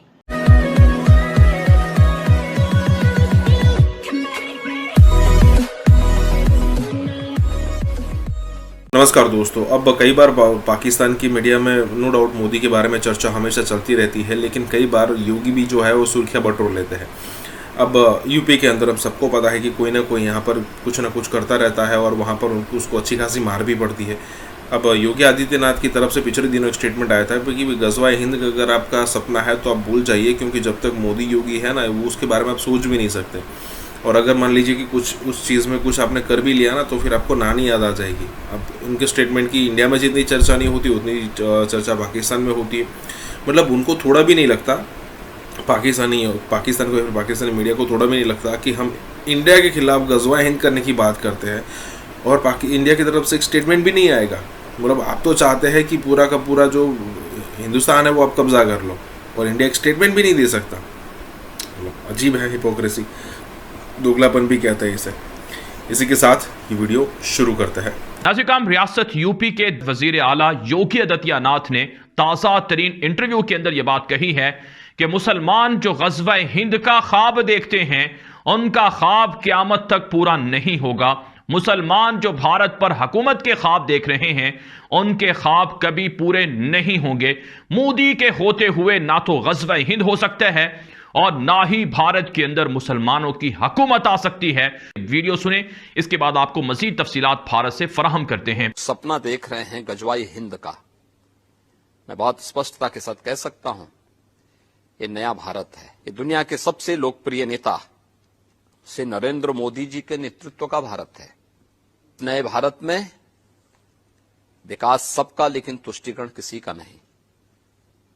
सबका साथ, सबके विकास की भावना के साथ सरकार कार्य कर रही है। सबका विश्वास और सबके प्रयास को लेकर के सरकार चल रही है। ये नया भारत संविधान के अनुरूप चलेगा, शरीयत के अनुरूप नहीं। और मैं इस बात को भी स्पष्टता के साथ कह सकता हूं, ग़ज़वा हिंद का सपना कयामत के दिन तक भी साकार नहीं होगा। जी हाँ नाज़िर, आपने ये वीडियो मुलाहिजा की कि इस वीडियो के अंदर योगी आदित्यनाथ कहते हैं कि ग़ज़वा हिंद का ख्वाब मोदी के होते हुए कभी पूरा नहीं हो सकता है। दूसरे लफ्जों में मुसलमानों की ना तो हुकूमत आ सकती है और ना ही मुसलमान अपनी शरीयत के मुताबिक, अपने इस्लाम के मुताबिक के भारत के अंदर जिंदगी गुजार सकते हैं। वज़ीर आज़म नरेंद्र मोदी ने खिताब किए हैं और वहां पर जलसे और रैलियों से खिताब कर रहे हैं। वो कानपुर के अंदर गए हैं, वहां पर उन्होंने कहा है कि मुसलमान लड़कियों को भारत के अंदर किसी भी तरह का कोई मसला नहीं है। हिजाब के मामले को लेकर प्रोपेगेंडा किया जा रहा है। ये क्लासों के अंदर यूनिफॉर्म का जो इशू है ये वहां मकामी इंतजामिया का जो ड्रेस कोड है उसको फॉलो करना है। ये नहीं है कि मुसलमान लड़कियां कहीं भी हिजाब नहीं पहन सकती हैं। लिहाजा ये प्रोपेगेंडा हो रहा है, इस प्रोपेगेंडे में ना आया जाए। बीजेपी सरकार भारत के अंदर मुसलमानों की हिफाजत कर रही है, मुसलमानों के हुकूक का तहफ़्फ़ुज़ कर रही है और मुसलमानों की तामीर और तरक्की के लिए, फलाह व बहबूद के लिए काम कर रही है। कि आप किसी को पसंद करें या ना पसंद करें, लेकिन अगर एक रियासत में कुछ लोगों ने यह फैसला किया कि हमें यह वजीर आजम चाहिए तो फिर आपको मेरा ख्याल है कोई इतराज नहीं होना चाहिए। आप उनकी पॉलिसीज पे तनकीद कर सकते हैं, बट यू मस्ट अप्रिशिएट, उन लोगों का मैंडेट है, वो लोग पसंद ही ये करते हैं, वो रहना ही ऐसे चाहते हैं। अगर उन्होंने अपने लीडर को चुना है तो उसकी रिस्पेक्ट की जानी चाहिए। बड़ा एक थिंक टैंक है, क्योंकि बीजेपी को आपको एक चीज को अप्रिशिएट करना चाहिए कि बीजेपी की पॉलिसीज क्या हैं, किस तरह की हैं, लेकिन they bring people from the ground. अब जब भारत के खिलाफ हम बात करते हैं तो भारत की जितनी जंगी तैयारियां इस वक्त हो रही हैं, वो नजर आ रहा है सबको कि एक बहुत बड़ी जंग की तैयारियां। वो बालाकोट की तरह की बमबारी करके भाग नहीं जाएंगे, वो पाकिस्तान के इलाकों पर कब्जा करना चाहते हैं, मैसिव इन्वेजन। लेकिन ये सब कुछ एक आइडियोलॉजी के नीचे हो रहा है, और वो है हिंदुत्व। पिछले दिनों प्राइम मिनिस्टर इमरान खान ने भी ये बात की कि हम तो हिंदुस्तान से अमन की बात करना चाहते थे, लेकिन रास्ते में हिंदुत्व की आइडियोलॉजी आ गई। एग्जैक्टली। और ये आइडियोलॉजी अब कभी पीछे नहीं हटेगी, ये आगे बढ़ेगी। इसका काम है, जिस तरह जर्मनी का काम था उस वक्त फैशिस्ट आइडियोलॉजी थी कि पूरी दुनिया पे, यूरोप पे, रशिया पे उसने हमला करके जंग अजीम बर्पा कर दी, यही हिंदुत्व करेगी सूनर और लेटर। आप इस पे बहस कर सकते हैं कि कल करे, 6 महीने बाद करे, 1 साल बाद करे, लेकिन इस पर बहस नहीं कर सकते कि ये करेगी या नहीं करेगी। और इनको अप्रिशिएट करना पड़ेगी वो क्या है, और वो ये चीज ये है कि जब भी पाकिस्तान के अंदर इलेक्शन होते हैं तो हमारी सियासी जमातें एक दूसरे पे इतनी तनकीद करती हैं और मानती नहीं, और कहती हैं ये जो वजीर आजम बैठा है ये जाली है, ये सिलेक्टेड है। लेकिन भारत के अंदर कम से कम ये पॉलिटिकल मैच्योरिटी तो है कि वहां पे जो इलेक्शंस होते हैं एक दूसरे को इस तरह नहीं कहा जाता, परफॉर्मेंस बेस्ड तनकीद होती है। ये जो यूपी के इलेक्शंस हैं इसकी बड़ी वैल्यू है, और इसको जो होम मिनिस्टर अमित शाह हैं वो पूरे आबोताब के साथ वहां पे बैठे हुए हैं, और वो समझ रहे हैं कि जो मुल्क की डेस्टिनी है वो यहाँ पे डिसाइड होगी। और आपको पता है कि योगी आदित्यनाथ जो है वो खुद भी बड़े फायर ब्रांड स्पीकर है। उन्होंने रिसेंटली कहा था कि जनाब ये 80% वर्सेस 20% की बात है, जिसको बहुत सारे लोगों ने एक कंट्रोवर्शियल रिमार्क भी समझा कि जनाब ये शायद हिंदू मुस्लिम डिवाइड की बात कर रहे हैं वो वहां पे। लेकिन जारी बात है, मैं इस कंक्लूजन पे पहुंचा हूं बहुत सारी चीजों के बाद, और वो ये है जिसके नतीजे में आप देखिए जो जंग हमारे ऊपर मुसल्लत हुई कि 1 लाख पाकिस्तानी शहीद हो गए पाकिस्तान के अंदर, और एक भारतीय फौजी नहीं मरा। आपको क्रेडिट देना पड़ेगा कि अजीत कुमार डोवल ने और रॉ ने यकीनन पाकिस्तान को इस लो इंटेंसिटी कॉन्फ्लिक्ट में, इस इंसर्जेंसी में हमें बहुत तकलीफ पहुंचाई। हम सिर्फ खुशफहमी में रहे कि हमारी ISI नंबर 1 एजेंसी है, पाकिस्तान को कुछ नहीं हो सकता, हम आखिरी खतरे तक लड़ेंगे। मतलब ये बकवासियात हमें करने की जरूरत नहीं थी जब हमारा खून रोज बह रहा है। अफगानिस्तान में बैरूनी अफवाज निकल गई, भारत के कौंसल खाने बंद हुए। हम समझते थे कि अब अफगानिस्तान की सरजमीन पाकिस्तान के खिलाफ इस्तेमाल नहीं होगी, लेकिन नोशकी का वाकया हुआ, पंजगूर का वाकया हुआ, वजीरिस्तान के वाकयात हुए, वो सारे हैंडलर अफगानिस्तान में बैठे हुए थे। फिर आज फिर कुरम एजेंसी में अटैक हो गया। अब जो सा है हिंदुस्तान बहुत ज्यादा एक्टिव हो गया है, लिहाजा बेहतर है कि अल्लाह से डरे। दुश्मन बिल्कुल इंडिया आपके ऊपर हमला करने के लिए तैयार बैठा है, उसकी डिप्लॉयमेंट बिल्कुल रेडी है। वो सिर्फ पाकिस्तान में रिक्वायर्ड लेवल ऑफ अनार्की चाहता है, जिसके बाद ये फौजें लेके अंदर दाखिल हो जाए।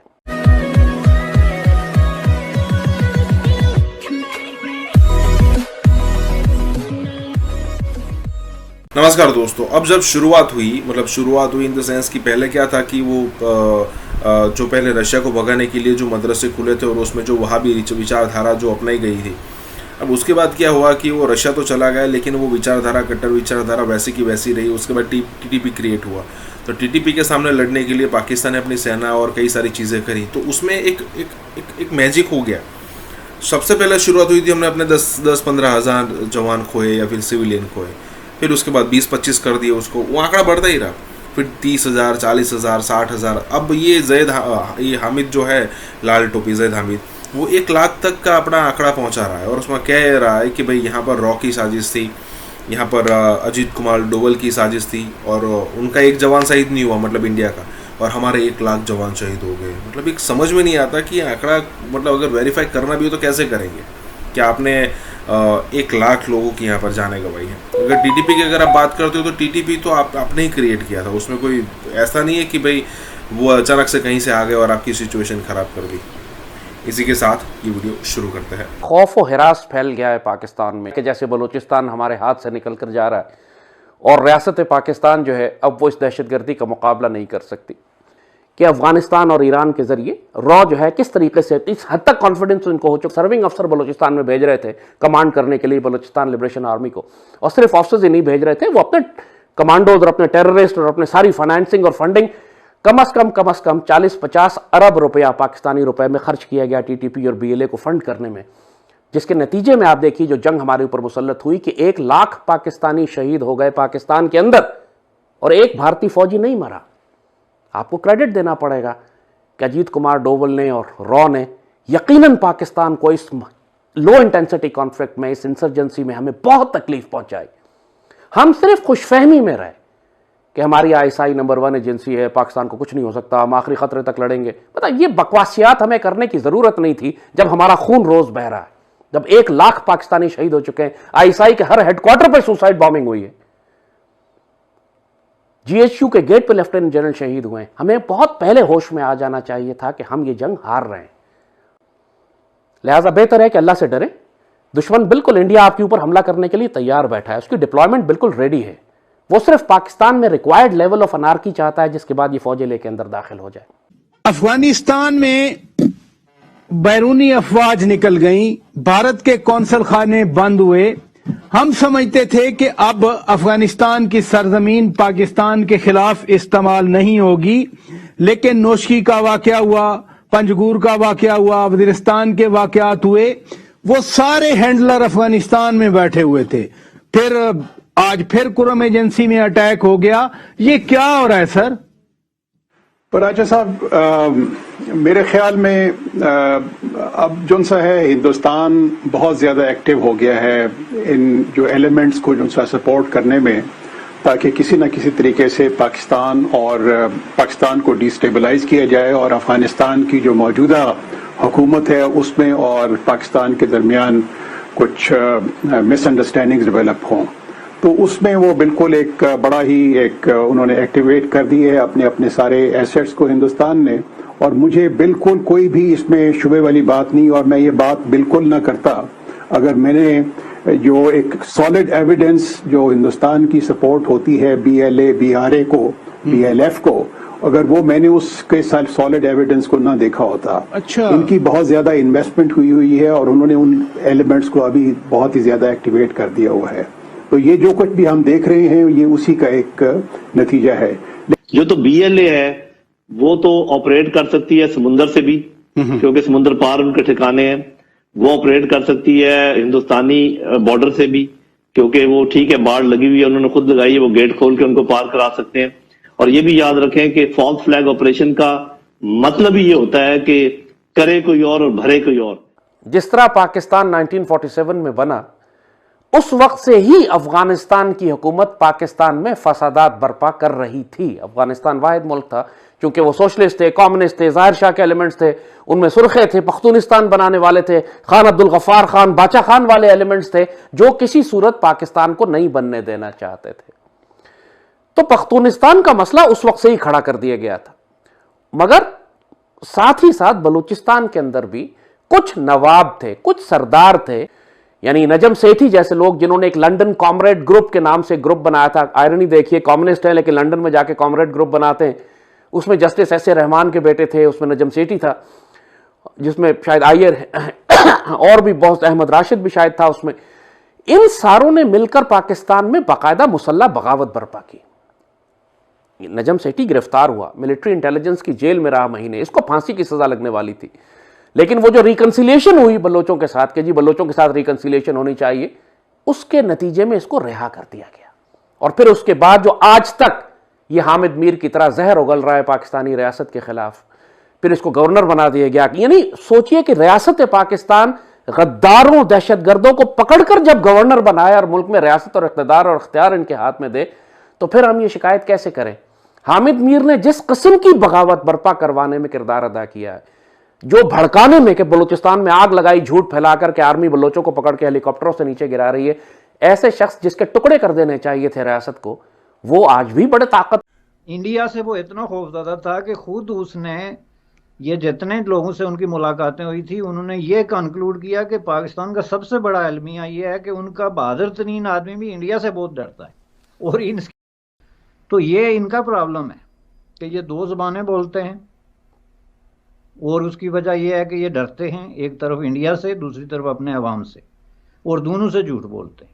नटशल ये मैं आपको बताऊं। वर्ल्ड बैंक की प्रोजेक्शन अभी परसों ही आई है कि आपकी मईशत 3.4% पे ग्रो करेगी। तो खित्ते को तरक्की देने के लिए इंडिया को हमारे साथ मिलकर चलना होगा ताकि हम तरक्की कर सके। भाई वो तो तरक्की कर रहे हैं, ये तरक्की करना तो आपका मसला यार, आप किसी बेवकूफ बना रहे हैं। गुज़िश्ता 15 बरस से भारत पाकिस्तान के खिलाफ एक मुनज़्ज़म प्रोपेगेंडा करता रहा, लेकिन हमें तो उसकी खबर नहीं हो सकी। और मोदी साहब ने तो, आप जानते होंगे मोदी साहब को, वो है आदमी हिंदुस्तान में, उन्होंने कहा कि जी एक स्टेज पे खड़े होकर हम पाकिस्तान को आइसोलेट कर देंगे। और अभी ये जो OIC की मीटिंग इधर हुई है इतनी बड़ी, उसने बताया कि ऐसा नहीं। हमने मतीन साहब रोना पीटना नहीं है, रोना पीटना नहीं है ना।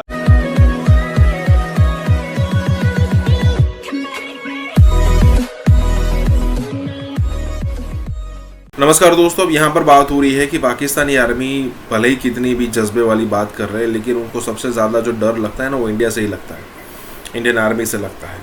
अब आपको 1971 वाली सिचुएशन तो याद ही होगी कि वो जो न्याजी था जिसने सरेंडर किया था, एक न्याजी, अब उसका एक इंटरव्यू आया था शायद BBC पर, जब पूछा गया कि भाई आप क्या करेंगे इंडिया अगर आपको घेर लेगा, तो उसने क्या कहा था, मतलब अगर आपने नहीं देखा तो इस वीडियो के बाद जाके देखिएगा, सर्च कीजिएगा। उसका स्टेटमेंट कुछ इस टाइप का था कि भाई हम अपनी जानों का नजराना पेश करेंगे, हम मर जाएंगे लेकिन इंडिया के सामने डिफीट कभी भी कबूल नहीं करेंगे। और उसके कुछ दिन बाद न्यूज़ आई कि भाई पाकिस्तान ने सरेंडर कर दिया, वो भी कितने 91,000 सैनिकों के साथ। हालांकि वो चीज़ अलग थी कि भाई वो 91,000 जो सैनिक थे उसके बदौलत हम कश्मीर छुड़वा सकते थे, हालांकि वो एक अलग मैटर है। लेकिन ये बात बिल्कुल सच है, जज्बा करके कुछ बातों तो आगे बढ़ा देते हैं, लेकिन जब सही में सिचुएशन आती है आपको चेक करने की, तब उनकी हवा पूरी की पूरी निकल जाती है। इसी के साथ ये वीडियो शुरू करते हैं। मन की आशा भी साथ रहे और साथ टेररिस्ट भी जाते रहे, तो ये सूरत हाल पहले तो चल जाया करती थी, मगर 2022 में मुझे तो चलती नजर नहीं आ रही, क्योंकि भारत अब इस पोजीशन में है कि इनको नहीं मानेगा। इंडिया से वो इतना खौफजदा था कि खुद उसने, ये जितने लोगों से उनकी मुलाकातें हुई थी, उन्होंने ये कंक्लूड किया कि पाकिस्तान का सबसे बड़ा अलमिया ये है कि उनका बहादुर तरीन आदमी भी इंडिया से बहुत डरता है और इनसिक्योरिटी का न्यू है। चूँकि अभी जो 14 मिलिटेंट वहाँ पे मारे गए और उनमें से 7 हमारी तरफ से गए, जिनका मैंने कहा कि हमारे आज़ाद कश्मीर में जनाजे पढ़ाए जाते हैं चूँकि वहाँ के मकामी लड़के हैं, और जो कुफ्ते उनको मिसगाइड करके या जिस तरीके के भी लालच या फाइनेंशियल या अगले जान का लालच दे के या जो भी उनके टैक्टिक्स हैं, उन बच्चों को मरवा रहे हैं। क्या इमरान खान को इस बात का नहीं पता? और अगर उसको इस बात का पता है तो वो जो नया इकनॉमिक एजेंडा लेके आ रहे हैं और वो समझते हैं कि इंडिया के साथ हम तजारत करेंगे, इसलिए कि अब उनके सारे रास्ते बंद हो गए हैं, वो एक बंद टनल में फंस चुके हैं और आगे सिर्फ अंधेरा ही अंधेरा है। उन्होंने सारे हाथ पैर मार के देख लिए, तो अब उनको एक नया रास्ता नज़र आया। नया कहाँ है, वहाँ भी होशमंद लोग गुज़श्ता 20 सालों से पीट रहे हैं कि आपकी बका इसी में है कि आप अपने लोगों से, अपने हमसायों के साथ तजारत करें, उन्हीं के साथ ताल्लुक़ रखें। लेकिन अगर आप एक तरफ ये तजारत की बात करें वही अयूब खान की तरह, और दूसरी तरफ से बंदे घुसाते रहें या आपके सामने घुस रहे। और आपने देखा कि गुज़िश्ता 15 बरस से भारत पाकिस्तान के खिलाफ एक मुनज़्ज़म प्रोपेगेंडा करता रहा, लेकिन हमें तो उसकी खबर नहीं हो सकी। और जो हम हिंदुस्तान, सिर्फ हिंदुस्तान नहीं, इस वक्त और भी कई बैनुल-अक़वामी एलिमेंट्स हैं जो पाकिस्तान मुखालिफ प्रोपेगेंडे में मसरूफ़ हैं। तो प्रोपेगेंडे के लिए आप वज़ारत ख़ारजा में बड़ी अहम पोजीशंस पे बैठे रहे, बड़े अहम मुल्कों में सफ़ीर रहे। क्या मैकेनिज़्म, तरीक़ाकार हो सकता है कि हम उस पाकिस्तान के ख़िलाफ़ मुनज़्ज़म इस प्रोपेगेंडे का मौसर तोड़ कर सकें? आपने मान लिया हिंदुस्तान आपका दुश्मन है और वो करेगा। हाइब्रिड वॉरफेयर मिसाल के तौर पे है। हाइब्रिड वॉरफेयर में आपका ये मीडिया, उधर का मीडिया देख लें, आपका उधर की इंटेलिजेंस देख लें, रॉ देख लें, उसको अफगानिस्तान में देख लें, दुनिया में उनके डिप्लोमेट्स देख लें, वो क्या कर रहे हैं, वो कौन कौन से आर्टिकल लिख रहे हैं, वो किस किस तरीके से पाकिस्तान को खुदा न खास्ता डिग्रेड करने की कोशिश कर रहे हैं। और मोदी साहब ने तो, आप जानते होंगे मोदी साहब को, वो है आदमी हिंदुस्तान में, उन्होंने कहा कि जी एक स्टेज पे खड़े होकर हम पाकिस्तान को आइसोलेट कर देंगे। और अभी ये जो OIC की मीटिंग इधर हुई है इतनी बड़ी, उसने बताया कि ऐसा नहीं। हमने मतीन साहब रोना पीटना नहीं है, रोना पीटना नहीं। वर्ल्ड बैंक की प्रोजेक्शन अभी परसों ही आई है कि आपकी मईशत 3.4% पे ग्रो करेगी। तो खित्ते को तरक्की देने के लिए इंडिया को हमारे साथ मिलकर चलना होगा ताकि हम तरक्की कर सके। भाई वो तो तरक्की कर रहे हैं, ये तरक्की करना तो आपका मसला यार, आप किसी बेवकूफ बना रहे हैं। क्या जार्गन रटे हुए हैं आपने वहां पे अमरीकियों की चाकरी करते हुए, उनके बूट चाटते हुए? क्या क्या जार्गन रटे हुए हैं जो आप यहाँ पे आके रिपीट करके अच्छी अंग्रेजी के अंदर इस मुल्क के लोगों को इंप्रेस करने और बेवकूफ बनाने में लगे हुए हो? ठीक है, आप कह रहे हैं कि जनाब हमने इकोनॉमिक सिक्योरिटी की बात करनी है, आप कश्मीर के लिए आप इंडिया से भी बात करना चाहते हैं। आप जारी बात है कि कश्मीर को ये जो कुछ क्लासिफाइड बातें ये भी कुछ दोस्तों से पता चली हैं जिन्होंने ये कहा है कि हम इंडिया के साथ कारोबार करने को तैयार हैं, भले इंडिया जो है वो कश्मीर का मसला हल हो ना हो, अब हम करने को तैयार हैं। तारड़ साहब 75 साल हम क्या करते रहे हैं पहले? ये चीजें पहले क्यों नहीं सोची गई और इनका कौन जिम्मेदार? को याद होगा इससे कुछ महीने पहले इन्होंने एक दफा कहा था कि we are starting trade with India, और उसके बाद फौरन बहाना इन्होंने किया कि कैबिनेट से अप्रूव नहीं हुआ, फिर इन्होंने उस स्टेप से वापस हटे। फिर उसके बाद हमारे आर्मी चीफ साहब ने कहा कि अब माजी को छोड़े आगे चलें, वो भी उसने एक और हिलजुल की। फिर उसके बाद ये हुआ, इन्होंने रिसेंटली जो ब्लंडर किया है वो गंदम जो है वो पाकिस्तान से होके नहीं गई, वो गंदम पहुंच गई ईरान की तरफ से। फिर एक ब्लंडर थोड़ी करते, लेकिन असल में बात यह है कि पुख्तगी नहीं है, मैच्योरनेस नहीं है।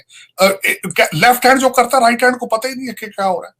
ऑर्गेनाइजेशनल स्किल ही कोई नहीं। ये नेशनल सिक्योरिटी जो पॉलिसी आपने बताया, जो आपने खुद बताया, कोई कंसेंसस नहीं है, स्वाय पीस ऑफ पेपर होने का और कुछ भी नहीं। लोग बॉर्डर क्रॉस कर रहे हैं और इस तरह की दरअंदोजी है, बच्चे मारे जा रहे हैं और आप खामोश हैं, इवन एक बयान तक नहीं देते। तो आप ये कैसे तवक्को रखते हैं कि अब भारत आपसे तिजारत करेगा? और मैं नहीं समझता कि ये अब भारत की कोई मजबूरी रह गई। भारत को अब चीन से भी तिजारत करने पे बहुत लोगों को एतराज़ है। अभी मैं आपको बता दूं, वहाँ पे बहुत बड़े इकोनॉमिस्ट हैं जो कहते हैं हमें चीन से भी तिजारत नहीं करनी चाहिए, क्योंकि भारत की इकोनॉमी जो है वो एक नए डायमेंशन में दाखिल हो गई है। अब उनके पास चॉइसेस हैं कि वो किससे तिजारत करें, किसके साथ ना करें, किस में नफ़ा है, किस। खुद इमरान खान की आप तकरीर देखें जिसमें बार बार ये कहता है कि अगर हमें सऊदी अरबिया और चीन से पैसे ना मिलते तो हम बैंकरप्ट हो जाते। ये अभी पिछले हफ्ते भी उसने एक बहुत बड़े ज़ोरदार अंदाज में ये स्पीच की है।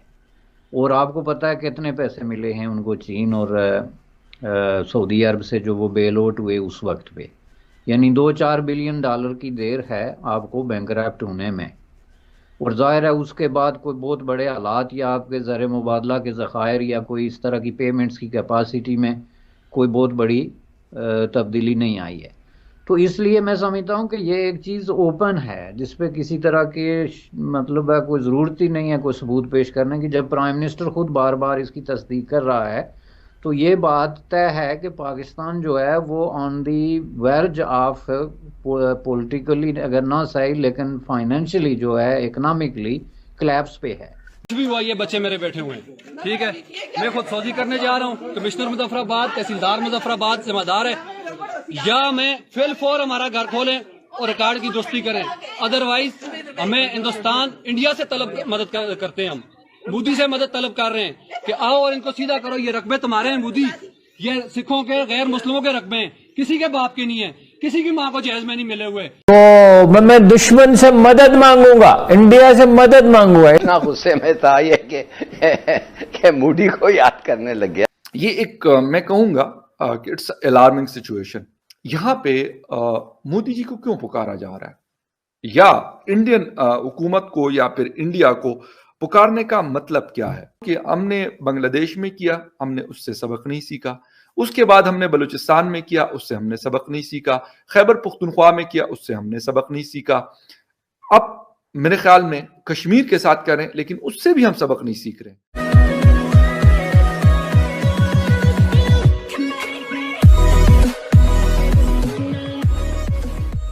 नमस्कार दोस्तों, PO Pakistan occupied Kashmir PoK में अब सिचुएशन ख़राब हो रही है पाकिस्तान के लिए, हम सबको पता है। आए दिन कोई ना कोई न्यूज़ आती रहती है कि कोई ना कोई ग्रुप उठता है और वो ग्रुप कई सारे लोगों को इकट्ठा करके फिर स्टेटमेंट देना शुरू कर देते हैं और फिर वहाँ पर उस जो स्पीच होती है उसमें इंडिया का नाम भी लिया जाता है। अब यहाँ पर भी यही बात हो रही है कि पीओके के लोग यही बात कर रहे हैं कि भाई हम मोदी को इनवाइट करते हैं, या फिर कहे कि इंडियन गवर्नमेंट को, इंडियन सरकार को यहाँ पर इनवाइट करते हैं कि भाई आइए और हमारी चीज़ों को कब्जा कर लीजिए। यहाँ पर जो ये सारी कोठियाँ और सब कुछ है ना, वो सिखों की और हिंदुओं की थी। कोई यहाँ पर कोई यहाँ पर खुद नहीं बसाई है, किसी के शादी में लड़की वालों ने नहीं दिया है यहाँ सब कुछ। ये जो चीज़ें थी ना, वो सिखों की और हिंदुओं की थी, और ये बात बिल्कुल सच है। आज जो भी प्रॉपर्टीज़ इवन पाकिस्तान के अंदर भी है ना, पाकिस्तान ऑक्यूपाइड कश्मीर को छोड़िए, पाकिस्तान के अंदर भी है ना, उसमें अच्छी खासी चीज़ें आपको इंडियन ही मिल जाएगी, जो इंडियनों ने वहाँ पर बिल्ड की होगी। अगर आप कराची में देखो ना, तो कराची में कई सारी बिल्डिंग ऐसी जो गुजरातियों ने बसाई थी। उसके बाद आज भी गुजराती वहाँ पर बसते हैं, लेकिन ज़्यादातर गुजराती वहाँ से इंडिया में शिफ्ट हो गए। अपने जो पिछले दिनों जो दानिश कनेरिया वाला जो किस्सा था, वो भी गुजराती है। यहाँ पर यही बात हो रही है। इसी के साथ ये वीडियो शुरू करता है। लेकिन यहाँ पर ये वाली आवाज़ें कि मैं जो Indian prime minister Modi ji हैं, उनसे रिक्वेस्ट करता हूं कि ये जो यहाँ पे नॉन मुस्लिम्स के प्रॉपर्टीज हैं, ये आपका हक है, ये आपका इलाका है। ये एक मैं कहूँगा कि इट्स अलार्मिंग सिचुएशन। लेकिन एक एक करके, जिसे कहते हैं ना, कहा जाता है कि कतरा कतरा मिलकर दरिया बनता है, और दरिया मिलकर फिर समंदर में जाते हैं, समंदर बनता है। यहाँ पे मोदी जी को क्यों पुकारा जा रहा है, या इंडियन हुकूमत को या फिर इंडिया को पुकारने का मतलब क्या है? मतलब ये है कि जब आप अपने लोगों को, अपने लोगों के साथ शायद उस तरह का जस्टिस नहीं करते, या उनकी जो बुनियादी ज़रूरतें हैं उसको पूरा नहीं करते, उनके साथ ज्यादती करते हैं, तो फिर वो कहीं और जाकर देखते हैं। मैं अक्सर बात करता हूं कि हमने बांग्लादेश में किया, हमने उससे सबक नहीं सीखा। उसके बाद हमने बलूचिस्तान में किया, उससे हमने सबक नहीं सीखा। खैबर पुख्तनख्वा में किया, उससे हमने सबक नहीं सीखा। अब मेरे ख्याल में कश्मीर के साथ करें, लेकिन उससे भी हम सबक नहीं सीख रहे। तो बॉर्डर के उस पार भेज देना चाहिए, इसको पता चले इंडिया कितना अच्छा है, भारत वाले कितने अच्छे हैं। हुकूमत को जरूर, इदारों को जरूर इसके खिलाफ कार्रवाई करनी चाहिए। जी हिलाली साहब, यही कुछ हो रहा है। फिर हम देख रहे हैं जब वो क़यादत की जानिब से इस तरह के जुमले आते हैं तो फिर नीचे तक इफेक्ट आता है उसका। हाँ, मगर ये गुस्से में था तो उस बेचारे को पता नहीं क्या क्या इन्होंने किया होगा कि इतना गुस्से में था ये कि मोदी को याद करने लग गया। तो मैं दुश्मन से मदद मांगूंगा, इंडिया से मदद मांगूंगा, इंडिया आर्मी लेके आएगा। क्योंकि दूसरे साइड की कश्मीर की अक्सर हम बात करते हैं, हमारा मीडिया भी उसके हवाले से बहुत बात करता है, वो बेशक 370 और 35A के हवाले से हो, या फिर वहाँ पे जो कार्रवाइयाँ होती हैं, और उसको हम काफ़ी मीडिया कवरेज भी देते हैं। शायद हमारी स्टेट की पॉलिसी है, इस वजह से उसको बहुत ज़्यादा जगह मिलती है। लेकिन आज इस तरफ के कश्मीर में क्या हो रहा है, मैं अक्सर बात करता हूँ कि हमने जो हमारे साइड का कश्मीर है, या जो पाकिस्तान के पास कश्मीर का जो हिस्सा है, उसको हमने उस तरीके से क्या बहुत स्लो भी डेवलप नहीं किया। बहुत सारे वहाँ पर मसाइल जो हैं वो बेसिक जो ज़रूरियात हैं उसके हवाले से हो, या बड़े प्रोजेक्ट्स हो, सबकी अगर बात की जाए तो वहाँ पर अवेलेबल नहीं है। अभी तक मुजफ्फराबाद कश्मीर एयरपोर्ट से महरूम है, अभी तक एक अच्छी रोड इंफ्रास्ट्रक्चर से महरूम है, अभी तक एक प्रॉपर इंटरनेट जो कनेक्टिविटी होती है उससे महरूम है। इसके अलावा मैं कहता हूँ ट्रांसमिशन लाइन जो प्रॉपर, हालांकि बिजली बहुत ज़्यादा वहाँ पे बनती है, उसमें भी पुरानी लाइंस जो लगी हुई हैं वो चल रही हैं। तो ये सारी चीज़ें हैं जिसके हवाले से मतलब हम बैकफुट पे होते हैं। ये अलग बात है कि वहाँ पे लोग जो है मतलब उस तरीके से उठ खड़े नहीं होते पाकिस्तान के खिलाफ, लेकिन अब क्योंकि सोशल मीडिया का दौर है तो बहुत सारी चीज़ें जो है हमारे सामने आती है।